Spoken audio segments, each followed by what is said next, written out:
नमस्कार। अभिव्यक्ति प्रतियोगिता में आपका स्वागत है। आज का मेरा विषय है भारत में कोरोना की तीसरे लहर की दस्तक और विधानसभा चुनाव। तो इसके बारे में हम यहाँ पर देखेंगे कि आखिर ये क्या चीज़ है और इसके बारे में देखेंगे कि कोरोना जो आ रहा है इसके बारे में क्या राय है। तो चलिए मैं स्टार्ट कर रहा हूँ ये प्रतियोगिता के लिए। तो महामारी ने सार्वजनिक स्वास्थ्य प्रणाली को बेदम कर दिया है। लोग भयभीत एवं असुरक्षित हैं। ये राष्ट्र की सुरक्षा का एक महत्वपूर्ण और गंभीर मामला है, क्योंकि ये शत्रु अब भी हर रोज घातक हमले किए जा रहा है। अब तक हुए छोटे बड़े सभी युद्धों और चरमपंथी हमलों को मिलाकर भी इतने लोग नहीं मरे, या कह सकते हैं कि अर्थव्यवस्था को इतनी क्षति नहीं हुई जितनी इस अदृश्य दुश्मन से बहुत ज़्यादा में हो रही है। और गंभीर बात यह है कि ये सब कुछ अभी थमा नहीं है।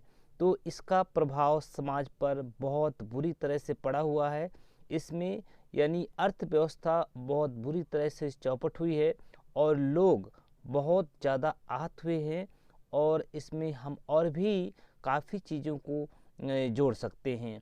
देखिए, अभी हमारे विधानसभा चुनाव हैं, तो चुनाव पर कोरोना यानी कह सकते हैं कि ओमिक्रॉन का क्या प्रभाव पड़ेगा, इसके बारे में हम यहाँ चर्चा करेंगे। देखिए, यूपी सहित विधानसभा के 5 राज्यों में चुनाव होने जा रहे हैं, जिनमें से ये हमारे जो राज्य हैं यूपी, पंजाब, गोवा, उत्तराखंड और मणिपुर में चुनाव हो रहे हैं। और सरकार इन राज्यों में विधानसभा चुनाव क्या है कराना चाह रही थी। तो वहाँ पर हम देखेंगे किस तरह से ये हो रहा है। तो 5 राज्यों में चुनाव होने जा रहे हैं, जिसमें से चुनाव आयोग ने प्रत्येक राज्यों को गृह मंत्रालयों के अधिकारियों तथा नीति आयोग के अधिकारियों से बातचीत की है।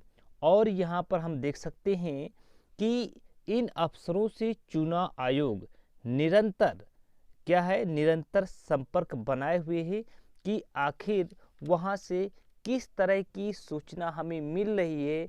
अर्थात कह सकते हैं कि चुनाव कराए जाएं या ना कराए जाएं, या फिर चुनाव आयोग के द्वारा किस तरह की गाइडलाइंस जारी की जाए, इसके बारे में भी वो इंतज़ार कर रहे हैं। अब इसमें चुनाव आयोग के निर्णय का फैसला क्या होगा, ये हमें देखना होगा। इनमें सभी प्रकार के प्रोटोकॉल का पालन करना अत्यंत आवश्यक होगा, क्योंकि अगर प्रोटोकॉल नहीं होगा तो चुनाव किसी भी तरह कैसे कराए जाए ये बिल्कुल भी इम्पॉसिबल है। और इसमें सभी जिम्मेदारियां जो होंगी नोडल अधिकारियों के पास सौंपी जाएगी। और इसमें देखेंगे कि ये चुनाव के साथ साथ किस तरह के हमें प्रोटोकॉल का पालन करना होगा। डिस्टेंस दूरी बना के रखना होगा, और वहाँ पर सभी प्रकार के यानी कह सकते हैं कि वहाँ पर मास्क का भी यूज करना होगा, सोशल डिस्टेंसिंग रखना पड़ेगा, और यानी सैनिटाइजर का यूज भी वहाँ पर हमें करना पड़ेगा।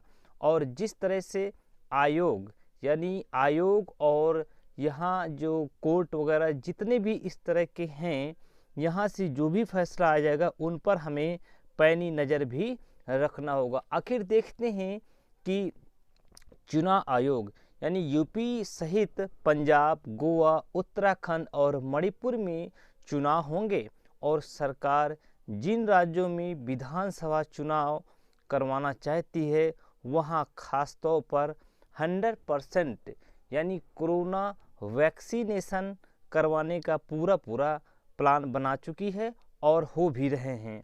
इसमें से ये है कि प्रथम डोज पूरी तरह हो जाए और चुनाव सही तरीके से संपन्न हो सके, इसके लिए सरकार पूर्ण रूप से प्रयासरत हैं और सभी प्रकार से यहाँ पर कराए जाएं। तो मैं रामशरण इस प्रतियोगिता में भागीदार हूँ।